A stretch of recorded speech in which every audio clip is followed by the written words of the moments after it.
Bendiciendo a todos los hermanos que nos acompañan a través de Instagram, también Facebook y más adelante YouTube. Que el Señor les sea bendiciendo a cada uno de ustedes. Y agradecemos al Señor, como decíamos a través de la radio, que nos permite estar aquí compartiendo su palabra otra vez. Gracias al Señor. Saludos nuevamente, que el Señor les bendiga y puedan ser bendecidos a través de la palabra que vamos a compartir. Bendiciones. Ahora vamos a compartir un tema. Seguramente no lo hemos compartido, así que lo vamos a tratar con detalle, cada especificación de cada versículo. Así que esté con cuaderno y lápiz, como decimos siempre, para poder estudiar la palabra del Señor y así escudriñarla con profundidad. Vamos a ir entonces a la palabra del Señor. Vamos a compartir o a volver a compartir un tema que quizás ya lo hemos tratado en algunos programas anteriores y ahora como aprovechando las distintas plataformas, las distintas redes sociales, así que vamos a aprovechar y lo vamos a mencionar de nuevo. Vamos a tratar sobre el maravilloso plan de salvación. Vamos a hablar algunos versículos, mencionar algunos versículos sobre el plan de salvación. Obviamente está enseñado a través de toda la Escritura, desde el Antiguo y el Nuevo Testamento, pero para hacerlo con citas bíblicas más conocidas y simplificarlo lo más posible también, vamos a tratar solamente versículos del Nuevo Testamento. Obviamente muchos ahí con referencias del Antiguo Testamento. Em, Vamos a comenzar entonces con esta maravillosa obra de Cristo del plan de salvación. Mateo, vamos a ir a Mateo capítulo 1, vamos a comenzar en el nombre de nuestro Señor Jesucristo. Mateo 1, 21 y 23. 21 y 23. Amén. ¿Ya? Mateo 1:21 dice: Y dará a luz un hijo y llamará su nombre Jesús, porque él salvará a su pueblo de sus pecados.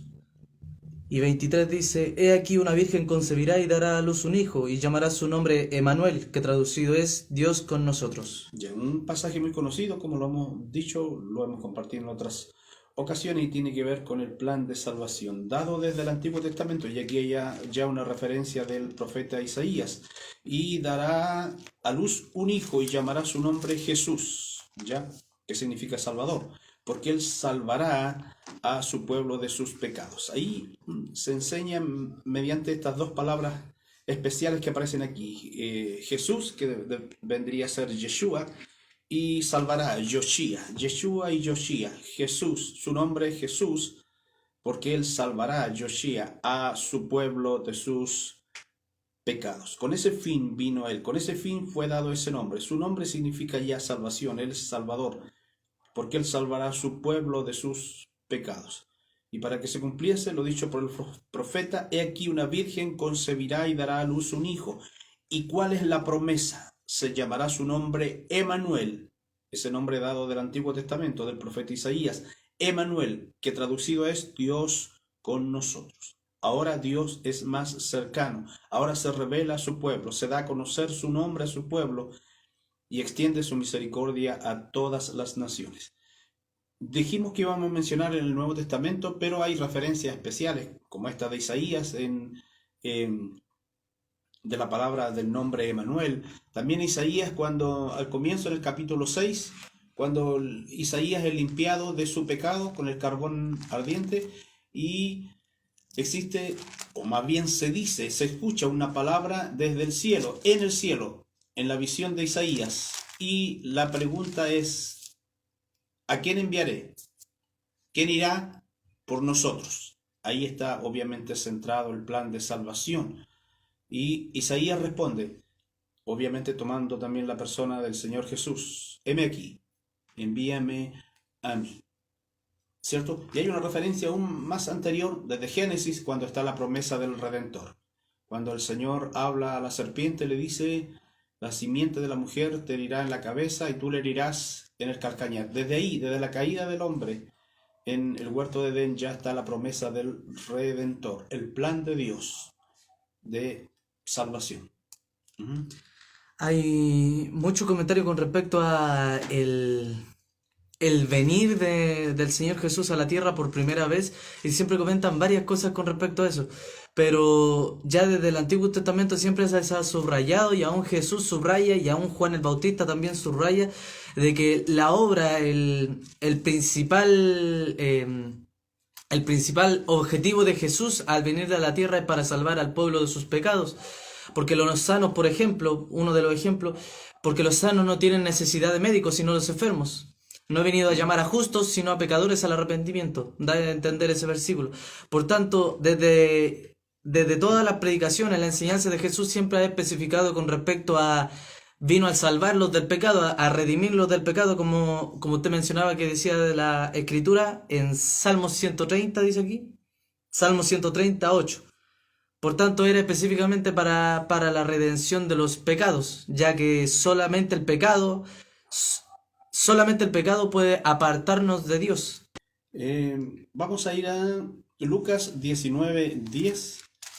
Lucas 19:10. Como decíamos, estamos usando versículos del Nuevo Testamento en que ahí mencionamos algunos del Antiguo Testamento, obviamente, porque el plan de Dios está claro desde el Antiguo Testamento, su misericordia para las naciones. Lucas 19:10. Dice, porque el Hijo del Hombre vino a buscar y a salvar lo que se había perdido. Porque el Hijo del Hombre vino a buscar y a salvar lo que se había perdido. Ahí está el gran propósito de su venida. ¿Ya? Como hemos dicho en otras ocasiones, no había otro plan en el Señor Jesús de venir a esta tierra. No vino a hacerse famoso, a hacerse rico, a hacerse líder simplemente de una religión tradicional. No vino a engendrar hijos, como dicen algunos, y una cantidad de cosas que han escrito y han dicho sobre él. Él vino a buscar y a salvar lo que se había perdido. Tomando la palabra de Isaías, cuando el Padre vio cómo estaba esta tierra, este mundo, y lo que le esperaba a este mundo, por cuanto todos pecaron y están destituidos de la gloria de Dios, Dios preguntó, ¿a quién enviaremos? ¿Quién irá por nosotros? Y él dijo, heme aquí. Así que Lucas confirma que él vino a buscar y a salvar lo que se había perdido. A buscar para llevárselo y a salvar lo que estaba perdido. Referente a esto mismo, al plan de salvación, me gustó mucho una expresión que obviamente tiene sentido bíblico, la expresión de un predicador y que se ha olvidado en realidad. Como hoy hay tanta enseñanza extraña y tanto tema referente a la prosperidad, al reino ahora y todas esas cosas extrañas que están apareciendo en los últimos tiempos. El predicador decía que hay que enfatizar que el ser humano es pecador, que el hombre es pecador, que el ser humano es pecador, porque solamente el pecador buscará, anhelará, deseará, atesorará la salvación. Si al hombre se le dice que es justo, si a la sociedad se le dice que es justa, si al mundo se le dice que es justo, el pecador no buscará, no vendrá a los pies de Cristo, porque no la necesitará, no pensará que es primordial, imprescindible la salvación. Solamente el pecador que está perdido atesorará la salvación de parte de Jesús. Por eso hay que insistir en hablar al pecador, de decirle al pecador que es pecador. Porque ese es el plan del Señor, de venir a buscar y a salvar lo que se había perdido. No estamos con alas volando entre las nubes, sino que venimos de un mundo de pecado. Fuimos rescatados del pecado por la misericordia del Señor. Él vino a buscar y a salvar lo que se había perdido. Veamos también en Juan, pasemos a Juan, tenemos unos cuantos versículos en el Evangelio de Juan. Juan capítulo 1, versículo 12, ese pasaje tan conocido, tan especial. Pero ahí veíamos algo sobre lo que dice Mateo y Lucas. Juan 1, el versículo 1 y el 14.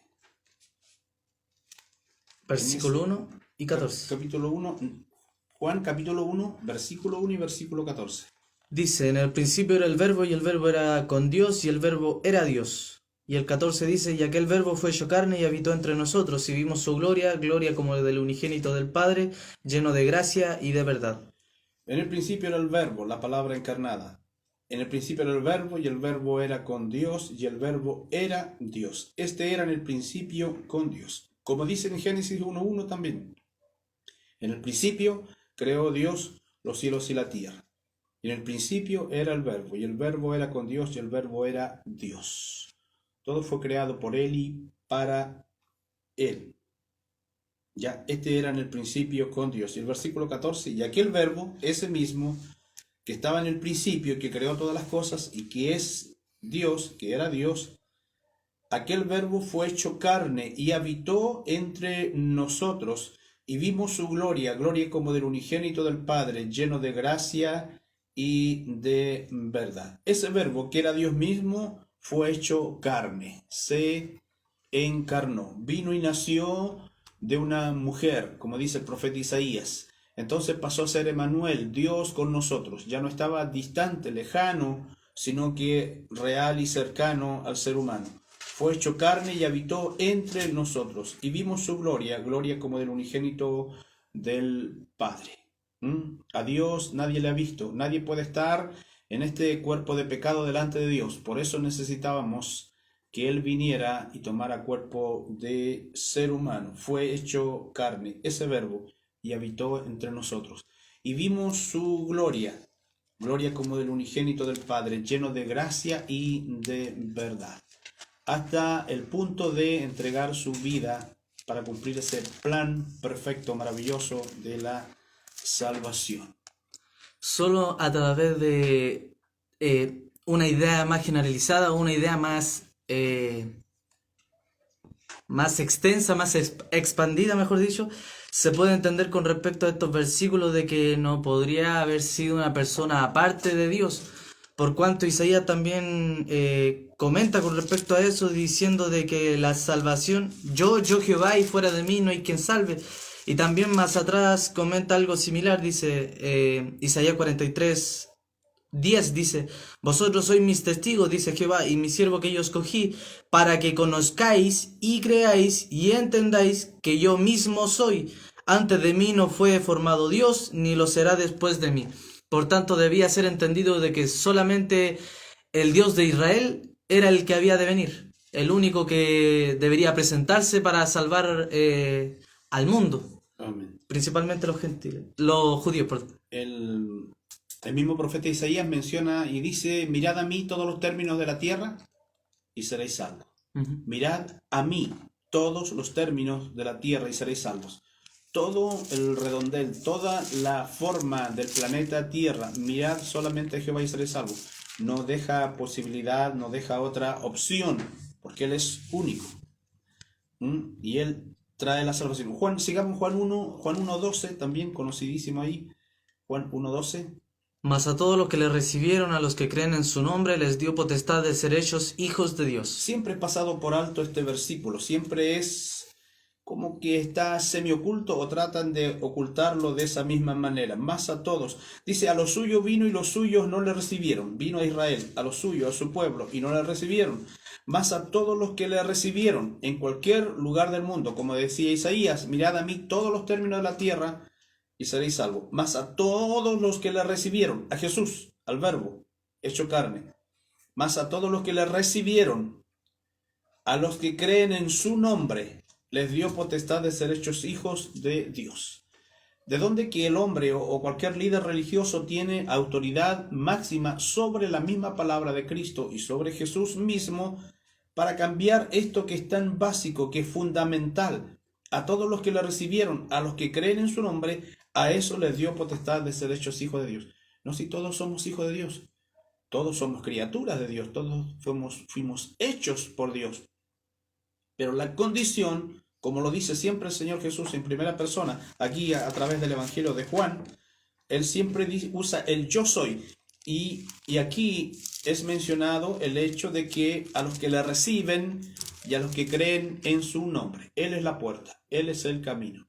A los que le reciben y a los que creen en su nombre les dio potestad de ser hechos hijos de Dios en el plan de Dios.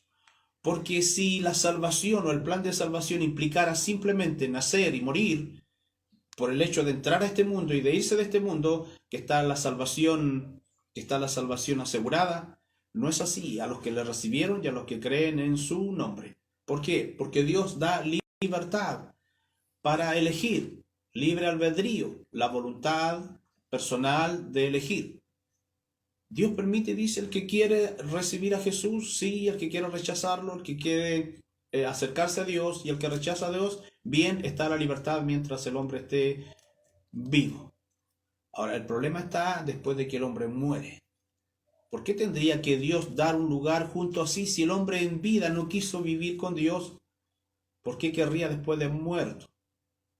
Después de la muerte. Y ahí se vuelve nuevamente al hecho de la injusticia de Dios. Pero Dios es santo, lleno de amor eterno y justo. Da la opción para que el hombre pueda buscarle, porque Dios da esa libertad, la opción para que el hombre pueda elegir libremente, sin ser presionado, por así decirlo, por Dios. Juan 1:29, sigamos en Juan 1:29. Dice, el siguiente día vio Juan a Jesús que venía a él, y dijo, he aquí el Cordero de Dios que quita el pecado del mundo. El profeta más grande sobre la tierra, el hombre más grande nacido de mujer, Juan el Bautista.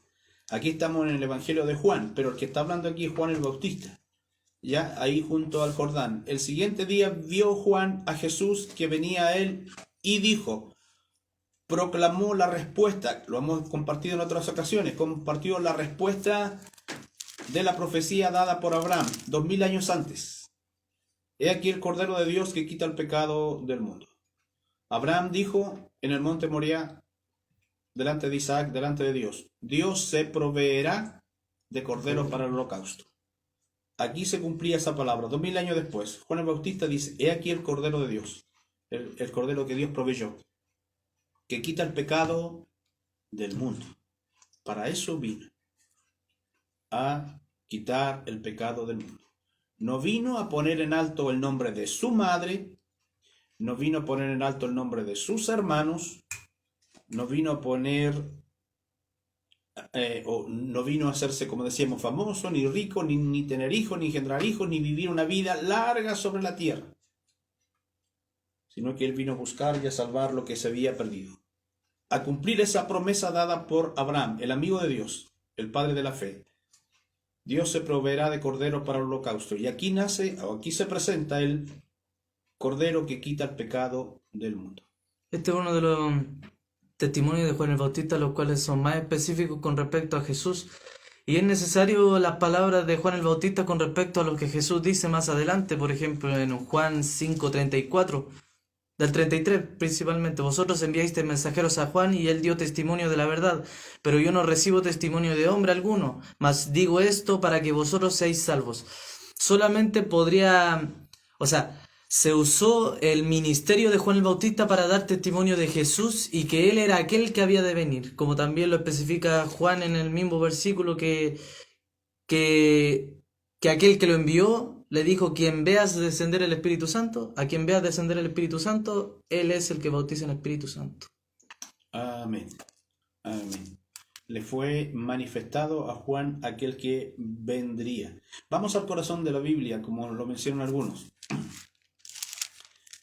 Es infaltable este versículo para poder compartirlo. ¿Ya? Dice, porque de tal manera amó Dios al mundo que ha dado a su Hijo unigénito para que todo aquel que en él cree no se pierda, mas tenga vida eterna. Amén. Tan conocido, tan especial, tan maravilloso. Fue tanto el amor que Dios tuvo, de tal manera fue el amor con que Dios amó al mundo, que dio a su Hijo unigénito, el inocente por los pecadores, el inocente por los culpables, uno solo inocente por todos los culpables que habíamos sobre la tierra. Para que todo aquel que en él cree, esa es la condición, sí, que en él cree no se pierda, mas tenga vida eterna. ¿Ya? Hay quienes manifiestan enfáticamente en este versículo, Juan 3:16, los tiempos. Dios habla en pasado, presente y futuro. ¿Sí? Dice, porque de tal manera amó en tiempo pasado al mundo, que ha dado a su Hijo unigénito, para que todo aquel que en él cree, presente, no se pierda, mas tenga vida eterna, futuro. En todo tiempo, en todos los tiempos son mencionados ahí en este versículo maravilloso, que algunos llaman el corazón de la Biblia. Para que todo aquel que en él cree no se pierda, mas tenga vida eterna. Dios manifiesta aquí su amor dando esperanza al ser humano.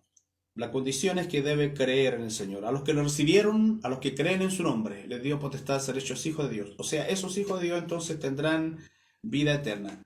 Porque Dios no quiere que nadie se pierda, sino que todos procedan al arrepentimiento. Dice un versículo, incluso del Antiguo Testamento, nuevamente. Me gusta ese versículo del profeta Ezequiel, cuando dice, vivo yo, dice Jehová. Habla en primera persona y pone su nombre como fundamento. Vivo yo, dice Jehová, que no quiero la muerte del impío, sino que el impío se aparte de su mal camino y viva. Así que las promesas incluso vienen desde el Antiguo Testamento en ese plan maravilloso de salvación. Hay un tema con respecto a esta fe, con respecto a lo que Pablo le dice a Timoteo, algo de la renovación del Espíritu Santo y también la renovación a través de Jesús. Si no mal recuerdo, por ahí va la idea principal. Con tal de que, dando a entender de que a través de la fe, dice, para que todo aquel que en él cree no se pierda, mas tenga vida eterna. A través de la fe en Jesús, o su sangre, como dice Romanos 3:28, si no recuerdo específicamente, dice, la fe en su sangre, lo cual nos hace santo, irreprensible y sin mancha en el momento. Y la fe en Jesús también permite la obra del Espíritu Santo en renovación en nosotros. Amén, amén. Antes de ir a la alabanza, quiero leer rapidito, solamente mencionarlo para que no nos extendamos aquí. Y todos estos versículos aparecen en Juan. Por ejemplo, en Juan 6:51, yo soy el pan vivo que descendió del cielo. Juan 8:12, yo soy la luz del mundo. Hay todas las ocasiones en que Jesús se presenta como el yo soy, igual que el yo soy del Antiguo Testamento. Repito, Juan 6:51, yo soy el pan vivo. Él es el pan que alimenta y da vida eterna. Yo soy la luz del mundo, Juan 8:12. Él alumbra a todos los que están en oscuridad, en tinieblas. Yo soy la puerta, el que por mí entrare será salvo, Juan 10:9. Todo esto en el plan de salvación. Yo soy el buen pastor, el que le sigue será salvo, porque sus ovejas conocen su voz y le siguen. Juan 10:11. Yo soy el buen pastor. Yo y el Padre uno somos, Juan 10:30. Yo y el Padre uno somos. Vamos a Juan 14:6, también un pasaje muy hermoso y conocido. Dice, Jesús le dijo, yo soy el camino y la verdad y la vida, nadie viene al Padre sino por mí. Un pasaje muy conocido que tiene que ver con el plan de salvación. Yo soy, nuevamente se presenta como el yo soy.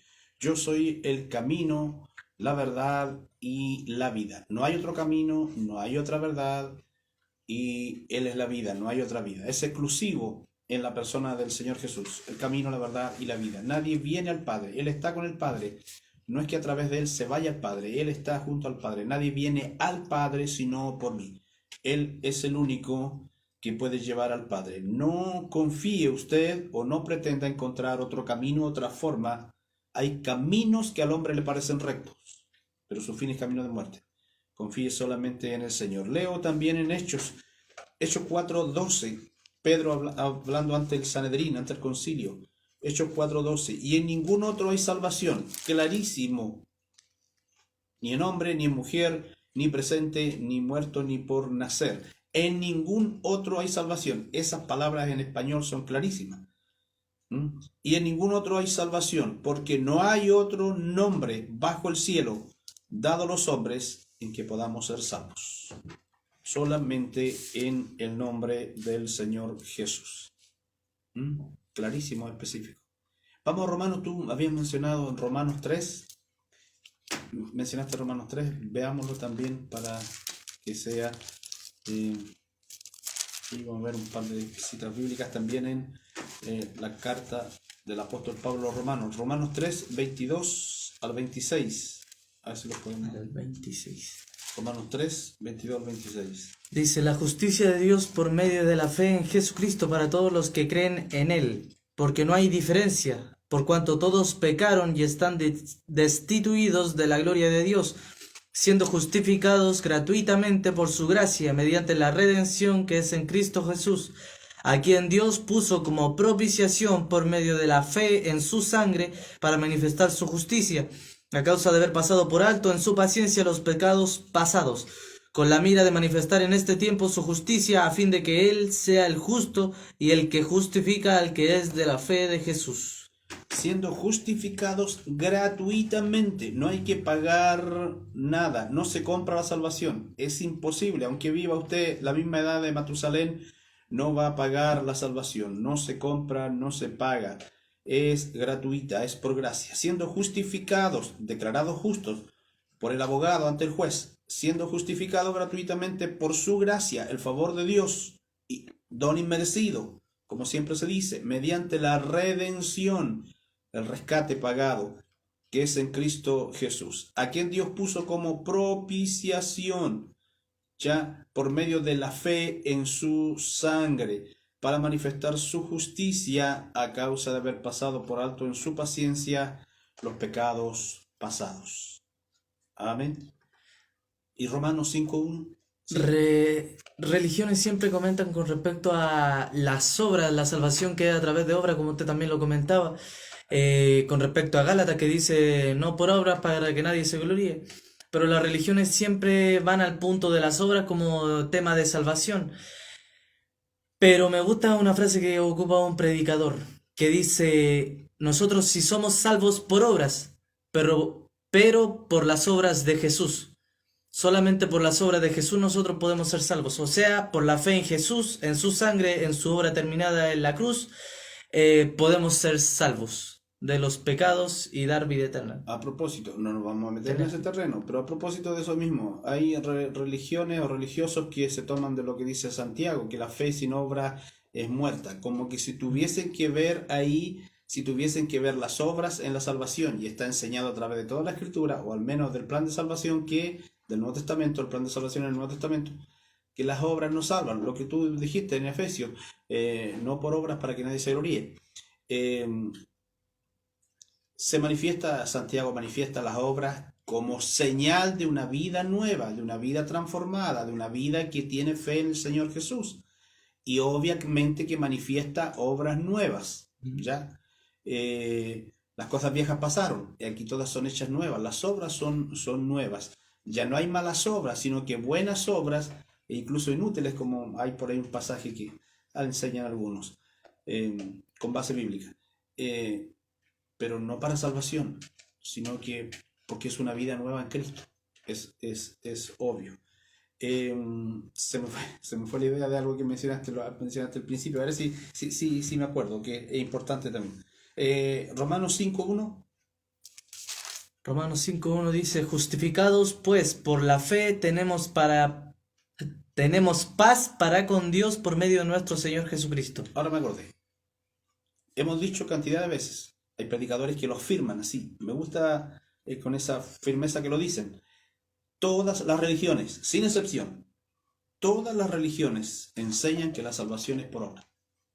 Todas las religiones. Así que aquella entidad que diga que no es religión, entonces predique que la salvación es solamente por la fe en Cristo. Por gracia sois salvos por medio de la fe. La sola fe. Por medio de la fe. Y esto no de vosotros, pues es don de Dios, no por obras para que nadie se gloríe. O sea, no, la Biblia marcaría grandemente, por ejemplo, a Matusalén. Vivió 969 años. O sea, él podría ser salvo y resalvo, porque con todos los años que vivió, cantidad de obras que tuvo, que pudo haber tenido. Pero todas las religiones, sin excepción, enseñan la salvación por obras, pero la salvación es por la fe en Cristo solamente. Justificados, pues, por la fe. ¿Ya? Esto nos justifica. El abogado nos declara justos delante del juez de toda la tierra por la fe en él. Yo pagué por él. Yo morí por ese pecado. Yo pagué el precio. Dice el abogado, nuestro abogado delante del gran juez de toda la tierra. Justificados pues por la fe, tenemos paz para con Dios. O sea, somos reconciliados. Estamos en paz con Dios. ¿Por medio de quién? ¿De nuestras obras? ¿De nuestra santidad? ¿De los años que hemos vivido? ¿De las obras que tenemos? ¿De la fe con obras? No. Incluso eso. Por medio de nuestro Señor Jesucristo. Repite la frase que dijiste de las obras, ¿cómo era? Que hay un predicador que dijo que nosotros sí somos salvos por obras, pero por las obras de Jesús. Eso es precioso y es una gran verdad. Eso es maravilloso. Romanos 8, 1 y 2. Romanos 8, 1 y 2 dice, ahora pues ninguna condenación hay para los que están en Cristo Jesús, los que no andan conforme a la carne, sino conforme al Espíritu, porque la ley del Espíritu de vida en Cristo Jesús me ha librado de la ley del pecado y de la muerte. O sea que no es una religión, ni una institución, ni un letrero que usemos. Porque dice, ahora pues, en esta condición, en esta situación, ninguna condenación hay para los que están en Cristo Jesús. Otros pondrían ahí el nombre de su secta, de su religión, de su denominación. Cuidado. Dice que ninguna condenación hay para los que están en Cristo Jesús. Los que ya no andan conforme a la carne, sino conforme al Espíritu. Entonces, como ya no andan conforme a las obras de la carne, sino conforme al fruto del Espíritu, tienen buenas obras. No para ser salvos. No les salvan esas buenas obras, sino que como testimonio de una nueva vida, como decíamos. Para los que están en Cristo Jesús, los que no andan conforme a la carne, sino conforme al Espíritu. Porque la ley del Espíritu de vida en Cristo Jesús me ha librado de la ley del pecado y de la muerte. Esa ley, la ley del Espíritu de vida en Cristo Jesús, me ha librado de toda ley que en el tiempo pasado estaba contra mí o contra nosotros, o nos acusaba, como la ley de Moisés o como cualquier otro tipo de ley que nos acusara. Ahora, la ley del Espíritu de vida en Cristo Jesús me ha librado de toda ley. Ya no estoy atado, sujeto, muerto, condenado, culpado por cualquier ley, porque la ley del Espíritu de vida en Cristo Jesús me ha hecho libre. Ese es el plan de salvación. Esa es la misericordia del Señor, la gracia, la bondad, el amor eterno del Señor para con nosotros. Se nos están acabando los minutos ya. Alcancemos 1 Corintios 2:2. Primera a los Corintios 2:2. Dice, pues me propuse no saber entre vosotros cosa alguna, sino a Jesucristo y a este crucificado. Entendió el apóstol Pablo, obviamente, después, al estar entre los corintios, que no había otro mensaje que él pudiese predicar sino ese. ¿Cómo es? Pues me propuse no saber entre vosotros cosa alguna, sino a Jesucristo y a este crucificado. Porque podemos enseñar cantidades de cosas, cantidades de palabras, cantidades de cosas hermosas y especiales que están en la Escritura. Pero si pasamos por alto, si olvidamos que Cristo fue crucificado por nosotros y que bajó de la cruz o fue bajado de la cruz y que fue sepultado y resucitó, entonces lo demás está de más. Porque podemos hablar cosas maravillosas. Desde que Él vino al vientre de María y nació y todas las cosas maravillosas que hizo hasta el momento justo antes, lo hemos dicho otras veces, hasta el momento justo antes de la cruz, todo es maravilloso, caminar sobre el agua, multiplicar los alimentos y la sanidad de los milagros, la liberación, todo eso es maravilloso. Pero lo que pone el broche de oro es la crucifixión. Para Él decir, consumado es. Por eso Pablo dijo, no me propuse otra cosa sino predicar a Cristo y a este crucificado. ¿Por qué? Porque su muerte en la cruz es la llave que abre todas las puertas, todas las respuestas, las promesas cumplidas, las promesas dadas. Por ejemplo, el mismo hecho de que venga el Espíritu Santo, una gran promesa del Señor desde el Antiguo Testamento. Pero para que el Espíritu Santo viniera, tenía que irse el Señor primero. Y antes de irse, tenía que morir. Así que eso es maravilloso. Y por último queremos leer para terminar Efesios 1.7, lo tengo aquí, voy a leerlo. Efesios 1.7 dice: en quien tenemos redención, rescate, por su sangre, el perdón de pecados, según las riquezas de su gracia. En Cristo, solamente en Cristo, solo Cristo. Otra de las zonas, solo Cristo. Solo la fe en Cristo, solo Cristo. En Él tenemos redención por su sangre, el perdón de pecados en ese plan de salvación. Oremos. Padre nuestro que estás en los cielos, santificado sea tu nombre en nuestra vida. Te agradecemos por mostrarnos, Padre amado, tu plan de salvación, Señor amado, así mostrado en el Antiguo Testamento, también enseñado, Padre amado, por el Espíritu Santo en el Nuevo Testamento. Te damos gracias, Señor amado, por todo este plan, Padre amado, el cual nos lava el alma, la vida, Padre amado, nuestro ser con la sangre preciosa de nuestro Señor Jesús. Te agradecemos, Padre amado, por esa obra terminada en la cruz y por toda la obra, Padre amado, que hace el Espíritu Santo en nuestras vidas. Así pedimos que todos los que oigan tu palabra, Padre amado, crean que Jesucristo es el Hijo de Dios y el Salvador del mundo. Te lo pedimos en el nombre santo y poderoso de Jesús. Amén y amén, Señor. Amén. Me alegro que hayan podido escuchar y, bueno, ser partícipes de estos hermosos versículos que son precisos, preciosos, como siempre decimos, respecto al plan de salvación, del que ustedes también son beneficiarios. Que el Señor les bendiga. Bueno, sí, recordamos que nos estamos viendo el día lunes en el programa Palabra de Vida Eterna en Radio Nuevo Mundo. Así que nos estamos viendo a través de ese medio. Así recordamos también y damos a entender con respecto a la nueva red social que podemos transmitir, que es a través de YouTube. El nombre de usuario está en el muro de Instagram y también de Facebook. Así que cualquier pregunta con respecto a eso está en el muro. Que el Señor les sea bendiciendo a cada uno y lo guarde grandemente. Bendiciones.